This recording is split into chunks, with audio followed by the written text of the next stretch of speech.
Hi, PM. How are you? Good. How are you? I'm awesome. For my listeners and watchers, I am here today with P.M Hernandez. She is a YA fiction author in several genres, which super impressed to hear all about. Have a little backstory with PM. I met her, I think we were both newbie authors. Was that the first con you went to? Utopia Con. Yeah. Utopia Con, And I yes. think 2015. Yes, I think it was 2015, and I just published my book. It was the first con ever went to. I was like terrified, I think, of talking to anyone, and I see you sitting by yourself, and I'm like, okay, I'm going to talk to her. Anxiety is real. Especially for introverted authors, I think.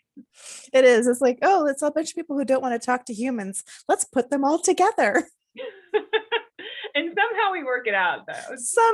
Somehow. Yeah, exactly. Well, we're just going to jump right in. I'm excited for everyone to hear all about your books. So tell me, what genres do you write in? And if you want to give us like some short snippets about your series and your books. Excellent. So I never write about the real world. I think that's the best way to explain my genre. So it's fantasy, paranormal, science fiction.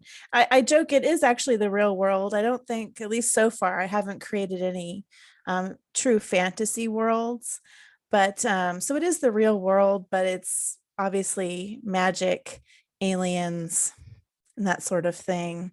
YA, young adult, so far. A touch of new adult, I would say, in a couple of books, particularly my science fiction series.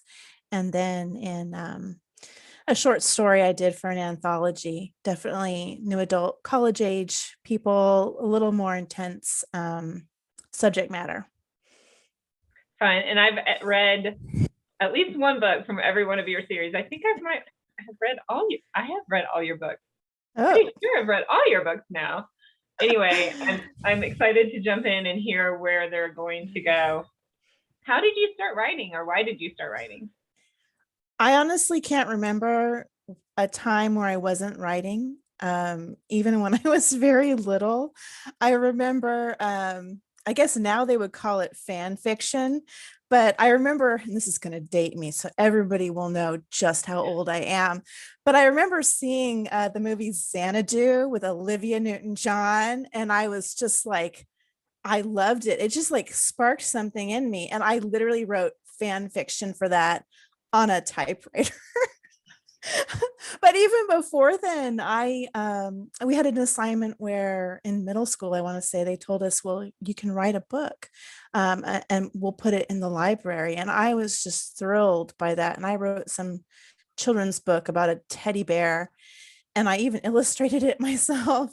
And I was so proud of the fact that it was in our school library. I doubt it's there now, but it was just I something I've always done and something I've always enjoyed. So I can't remember a start to it.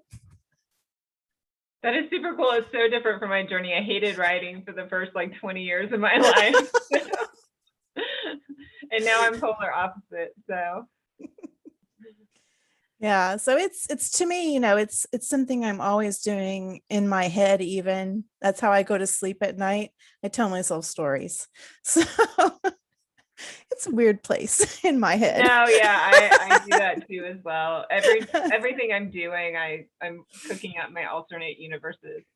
Right, exactly. So, I mean, one of the most to me notable of my books, the inspirations I had was I travel, at least I did pre-pandemic for my day job, and I got to visit Geneva, Switzerland, which to me was exciting because in high school I read Frankenstein by Mary Shelley, and she wrote that in a time they called it the summer with no sun. I guess it was like a really rainy summer. It's a bunch of creative artistic types in this house on Lake Geneva, and they told each other ghost stories, and that's how she came up with Frankenstein. That's how the story goes. And so I remember seeing Lake Geneva and thinking, wow, this is where the magic happened. And that just really sparked my thought of, well, what if Frankenstein's monster was a teenage girl and Frankenstein was the father, so it's always something that's playing in my head, what if? So That's very interesting because that book is, okay, the name of the book is Bright and Dark, correct? it's You want to show us the cover? I have dark and bright. Dark and Bright. Sorry, got Close. it So, transposed. no worries. But yeah, that's my Frankenstein story. That's so funny because it's such a tech heavy book that I wouldn't have thought. I mean, Frankenstein seems so old school, but it's a little bit at the time, yeah, it then was right. it was Right. for then it's viewed as one of the first kind of science fiction horror stories, and written by a woman, so really cool. And I'm assuming, I'm not an expert on Mary Shelley, but she had no medical background, so you can make it up. So that's the great thing about science fiction. You can just make it up. You've written dystopian, you can make it up. So. Yeah, and I have to tell you, I read a lot of books and I never read the back blurb. I'm like, oh, this looks good. Or if I know an author and I know I already like their book, I'm just going to pick up the book. So it took me like 3/4. I had no idea how the book was going to turn out. Like, it completely surprised me. I was like, oh, I did not see that coming at all. So I was completely surprised. I had no idea it was going to be that. So, well, good. yeah. That's good. I do like the stories, and that's how I am as a reader too. Like, I love those stories where you pick them up and you know what you're getting, right? It's like ordering your favorite meal from your favorite restaurant. I know this author, maybe they have like a method that they kind of follow, and you're getting different characters and places, but you know what you're going to get. But then I also love those times when you pick up a book and you're like, I don't know where the heck this is going. And you get completely surprised, which to me is always like finding something really good at the the local thrift shop. You're just like, oh, look, I found some treasure in all of this, donated sweaters. Yeah, that is a definite plus. So tell me what the follow-up to that one is. The follow-up is Darkening Night. So this series is a little different in that it starts off with this gentleman, this character here, but the characters from the first book, they get kind of pulled in, so it overlaps. They're not separate stories; they're continuations. But you find out that the bad things that are happening in book one are happening on a much larger scale. So Yeah, than we previously knew. Yeah, I loved how you pulled those stories in, and I thought it was great to add in those characters. And yeah, I've loved both of those books. So complete fan, 2 thumbs up. Thank you. The third book is being written as we speak. So Awesome. well, not literally, but yeah. So hoping to finish out that series next year. Mm-hmm. Fun. And just 3-book series? Just 3. I like to do 3. It's a nice, kind of round number for me. I have done for a couple of these, like for my other science fiction series, Earthborn. I have finished writing that. It's in the editing process, and that one's going to have a short story at the end. Yes, Earthborn, which I particularly love just because there are a lot of smart mouth characters that reflect different sides of me or of people that I know. I really love that. I do try to bring a little something in of people that I know that I really admire or like. For my gargoyle series, Flesh and Stone, the Whitewood Journals. I don't want to do spoilers, but she has a grandfather, and in the last book, which was just published recently, there's a lot of quotes from her grandpa, and they're all quotes that my grandmother said. So I like to kind of do that to pay respects to people in my life that just I really admire, I really love. That's a neat story. I love her grandfather character, and I don't know how I missed it, but I have to go grab that finisher to the gargoyle story because I'd never read gargoyles before I read your gargoyle story.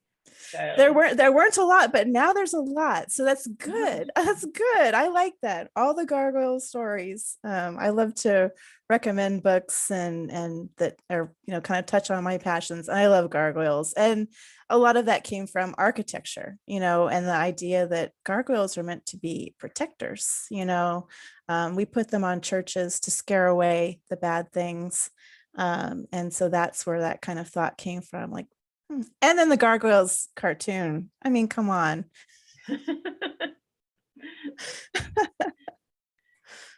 Yeah, your first book was awesome, and Flesh and Stone with the Gargoyles book. The second one I loved as well, and I thought you brought some really unique and creative characters into that one that I didn't see where that one was going to go either. And then your Earthborn, which is more of a sci-fi alien series. Tell us more about that one. So that one is a story of Adelaide, and she thinks that she's just a typical, high school student, as they all think, right? They all think they're typical high school students. How could they possibly think that? But she comes to find out that she's half alien, and that aliens from the home planet are coming to get her, and there are kind of conspiracies within conspiracies. They think things are one way, and it's actually another way. So yeah. I love both of those books in that series as well. So everybody is just gonna know that I'm just loving on you everywhere. Thank you. And another thing I love, you're pretty much a TikTok queen in my eyes. So like, kudos for that, woman. I'm a newbie to that. So it's, it's one of those things where social media is, it can be a blessing and a curse, right? And I took a break from a lot of social media earlier this year. I think like a lot of people, who already had struggled with anxiety or depression, and then the last year has just really amped that up, or people who didn't have problems, it's really brought it to the forefront. And for me, social media was a huge part of that. So I completely left Twitter. I was like, no, I can't do that anymore, because really it brings out, I start getting in these kind of, doom scrolling is what I call it. So I left Twitter and I really focused on Instagram, and I felt like a lot of people, I think my age, TikTok is not for me, it's for young people. But the book talk community is so wonderful and supportive, and I encourage anybody, even if you're shy and you don't want to post things, go on there and follow some people who are really showing love for books and just sharing that joy. It really is. And don't do the doom scrolling.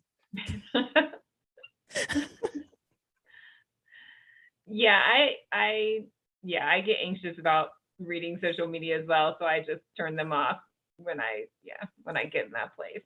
So. It's good to take a break. But you're not supposed to say we're getting old, because you just have to come over to my theory that we're vampires and we never get any older. So I'm Gen X. We're gonna live forever. It's all that all those struggle meals of like saltines with butter on them, or salt. My favorite was saltines with strawberry jam, and then you sit in front of MTV. They played music videos back then, back in my day. So you just sit there just watching your videos and eating your saltines with jam on them, and that was your afternoon. But we'll live forever. So all the preservatives we should be getting. Exactly, the Twinkies I consumed, I'll live forever. Awesome. Okay, we're getting off cue here, so do you want to make sure I get to all of my questions, because you had some super fun answers here. Oh yes, this is one of my favorite questions to always ask my authors. What is your favorite character in one of your books? So right now it's Jackson from Earthborn. So the latest book is Verseborn. That's the second book. And he is the male main character's best friend. And he's just a part-time player, but he's foul-mouthed, and I'm foul-mouthed. And he's a bit of a man whore. But he's in the third book, he meets somebody that makes him want to change his ways and maybe look at life differently, and maybe have more quality over quantity when it comes to his love life. And he actually spoke to me so strongly that he has a short story at the end of the final book, told from his perspective. And I think it's just a lovely way to put a bow on his character. I don't think he would warrant a book, but he's definitely somebody who's in my mind. And he's just such a big character who's just out there to kind of tell people and knock them on the head, you're being foolish, like go this way. So despite being kind of a mess in his own life, he is a very good guide to his friend, Brock, and to Brock's love interest in the main character, Addie. And also in the course of the series, he learns some very, disturbing truths about his own family, which he thought was so perfect and kind of stable, and it really wasn't. So he's having to deal with a lot of things, and so thus the kind of introspection into how he wants to live his life. Yeah, I was struggling to remember whether Jackson was the main character in Earthborn, but Brock is the main character. Jackson the main character. Jackson's it's sort of coming back friend. Now. Yeah, that's so cool when characters. It's been a minute. So it has been a few minutes. Yeah. But it's so cool when characters like kind of develop themselves, right? I mean, his voice is very strong. Sometimes a little too strong, but he's just and I when I look at my books, I think for most of them I always have that one character who's there to kind of lighten the mood, and sometimes be a thorn in the side, but in a nice way, to kind of spur people on, and Jackson is one of those. So well, yeah, sometimes when you're at that dark of the night, blackness of the soul moment, you're like, what more can I do to these poor characters? You have to inject just a little bit of lightness so that to get yourself through writing. exactly we all have that time in our lives where you're so focused on what's in front of you that you're kind of missing the big picture, right? You can't see the forest for the trees, and you need that person to kind of snap you out of it, either to say, you can handle this, you can do this, I'm here to help you, or to say, listen, bozo, you're completely missing the point and you're about to miss out on this great thing over here, or you're going to, lose out on this solution. So he's kind of there to do that. And we all need a best friend in our corner, right? Like everybody needs a best friend. And I think all my characters deserve a best friend, so they get one. I'm not guaranteeing the safety of any best friends, but they're going to get one. Oh, no. No. I'll spoil that. Jackson's fine. We should let people know that you and I share an editor. We're book sisters. and my editor really just I almost pushed her too far with the amount of death and destruction in some of these books. So I always have to listen to her advice, to inject some levity. And she told me once, she's like, always end with a kiss. And so I always put that in my notes, in my outline, end with a kiss, because that way, we have to have some kind of happy goal. And the kiss isn't necessarily a literal kiss, but sometimes it is. But it's some happy ending. I'm a firm believer in happy endings. I know some people like to write tragic books, and I get that, but I like to give people a happy ending. Yeah, I'm definitely a happy ever after person, but that's funny because she has to tell me to kill people. So I'm coming from the opposite direction. She was like, this is too Pollyanna, you're gonna have to kill someone. It's not realistic enough. So oh my gosh, that's too I have funny. a hard time killing people. I do. Well, I was about to say I do too, but not really. I mean, I do dial it back, and that is something that like a lot of people talk about. What was it? Divergent. She kills off her main character, and to me, that's the sin, right? right? Like you don't get somebody invested in this character, especially as many people as she had invested in that character, and then you kill them off. That's just heartbreaking. I can't break people's hearts to that extent, but I have broken some hearts. Yeah. Well, I will read your upcoming novels very carefully with tissues beside me at all points. It's laughter or smiling through the tears, right? So like they say in Steel Magnolias, that's one of the characters says that's her favorite emotion, laughter through tears. So that's the kind of thing I'm looking for. You're crying, but in the end it can be happy. Yes, I remember that scene in that movie very poignantly. I only watched it once and can never watch it again, but I remember it. That's one of my go-to comfort watches. Oh, my sister is diabetic, so I can't do it. Oh I no, just yeah, can't do that it. would be too No, much. Yeah, that would it's be hard. too close hitting the home. Yeah. Yeah. I recently read another series that is a popular series, The Vampire Diaries, and I never read the books. Have you read the books? I have never read the books. Watched the television show somewhat, but Okay. haven't read the books. Yeah. Talk about killing characters that were unexpected. It Oh kind of no. diverged from the TV series, and I was like, no, you can't do this to me. So Well, the I have TV had, series, everybody died at some point and came back. I don't know. well, several times, yes. Right? Yes, that's true. So, there's resurrections. We can do that, right? But it is something, that I struggle with. And that was actually one thing, and I will spoil this. For Dark and Bright, I had originally outlined that I would kill off the main character from the first book. And as the last year and a half has progressed and I thought about it and I was like, that poor woman has been through so much. I mean, trigger warning level stuff. I don't think I can kill her off. I just don't have it in me. So she will live. Oh, thank you. I really appreciate that because I may not have been able to read that book if Yeah, that happened. and I just, the other main characters, had kind of become the focus. And I thought, well, maybe she was served her purpose as like a tool. But I thought, it's a horrible way to treat that character. And, I'm rooting for her to have, a life of some type. So yeah, no killing her off. She's safe. Thank My you. my editor Thank will be happy.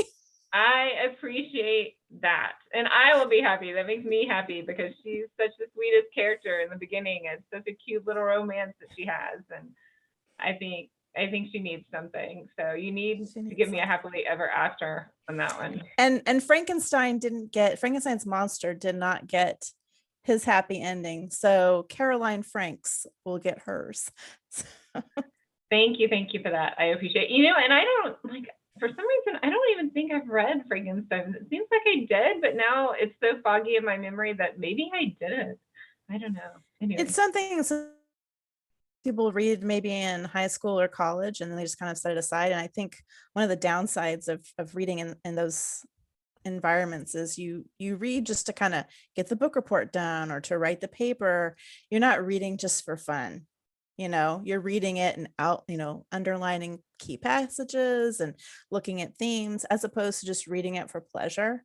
So I found a lot of books that I kind of read in school and then went back as an adult and actually read them for enjoyment was a very different experience. So, and I love reading. So, oh yeah. So you would think that in high school that would have been like a dream, read Frankenstein. No, when you're marking it up, not so much, right? Right, exactly. Like I've read Brave New World probably about 5 times, and the first, a couple of times were for school, and it just wasn't as pleasurable as just reading it for myself. I also can never donate that book because I have scribbled so much in it.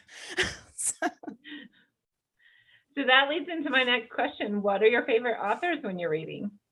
Oh man, everybody says everyone all the time, but I kind of have these go-to authors, right? For my genres, especially for young adult, I love Jennifer L. Armentrout, obviously Cassandra Clare. Love those. The world building is just amazing. For the adult side of things, so I would look at Nalini Singh, who I cannot say enough good things about. She has a little something for everybody, suspense. She's got some just straight up contemporary sports romance. And then she's got obviously a lot of science fiction, that sort of thing. Really cool stuff. Her Guild Hunter series. But right now I am reading, and apologies to the authors. I can't remember. Jay Kristoff is one of the authors, I think. And I can't remember his writing partner. I feel so bad. I can't remember her name, but the first book in the series is Aurora Rising. If you like science fiction, I cannot recommend that book enough. I saw that book like a movie in my head. It was Wow. amazing. It was amazing storytelling. And they did some stuff that I like to do, which is each scene leads up to the next, and so it's almost continuous. But at some point you switch over to the another person's point of view. And so the dialogue doesn't really break, and it's just moving along. And, here you're at this character's perspective, and then switch over to this one. And it's just amazing. I read that and, immediately said, I need to get the rest of the books. So that sounds really cool. I'm gonna mark my notes down for that one. Yes, that one, and that one's appropriate for a lot of ages. I would say at least 15 or 16 and up. And no kind of like triggers or anything like that. Just really good, fast-paced writing. So yeah. Fine. That does sound fun. I'm gonna mark those down on my TBR list. So Paula, is there anything else? My last question. What do you want your readers to get out of reading your books? What do you want them to experience, feel, think when they're done? I always use the tagline that, on my website and other things, I always say, I try to create a place where gargoyles take flight, aliens visit Earth, and magic is real. I wrote what's called my author manifesto. And one of those things is that, everybody needs a little magic in their lives, right? And so I think the title of your podcast is so appropriate, because we all are looking for that, right? We're looking at whatever that thing is, and I want people to walk away entertained. Number one, right? We want the books to entertain. I'm not looking to educate. I'm looking to entertain you. And I want people to feel like they've been taken somewhere else and they have a break, because that's what I look for when I read. I'm looking for a break. If it's fiction, obviously. If it's nonfiction, different story. But I want to be transported to another place where when I lay my head on the pillow that night, I'm thinking about those characters and going, gosh, I can't wait to hear what the next thing is. So yeah, I want to transport people to a magical place. You might be my quintessential podcast guest. Our themes fit so well together. Exactly. So, these are things I think, we all have those little fantasies, right, in our mind of like how the world would be. And those are always things that I think about, when I go on a walk at night. You think, wow, this would be a great place for like, a bunch of shifters to live, right? Like this wooded area over here, is there something on that rooftop over there watching me? Is that a giant gargoyle? Well, what if an alien came out, right now and like transported me into space, so there's crazy little things that I think about, and I assume others do too. But for those people who have a very imaginative in a deep interior life, that's what we want, right? We want to be transported. So because magic is real. It is. Science is magic. All you have to do is find it. In my opinion, that's why science fiction, I love science fiction, because all science has a little bit of magic in it and vice versa. To me, it's miraculous and magical, all of it. Yes, you are my poster child, Miss Paulette P.M. Hernandez. So tell me and tell the listeners where we can find you. So all of my links are on my website, which is just pmhernandez.com. And you can find all of my social media links, buy links. I have a newsletter, blog. I can talk anybody's ear off, but But all the appropriate links are there, and I love to hear from people. So yeah, drop me a line. Fun. Well, all your links will be in your description so people can find you and find your books. And thank you so much for being here. And Thanks for having me. yeah, I know you're going to go find some more magic right after this. I always do. Thank you. And Thanks. for all our guests, this is the Finding the Magic podcast. And I hope you guys will find a little magic in Paulette's books. And you can find her at pmhernandez.com. Bye. Bye.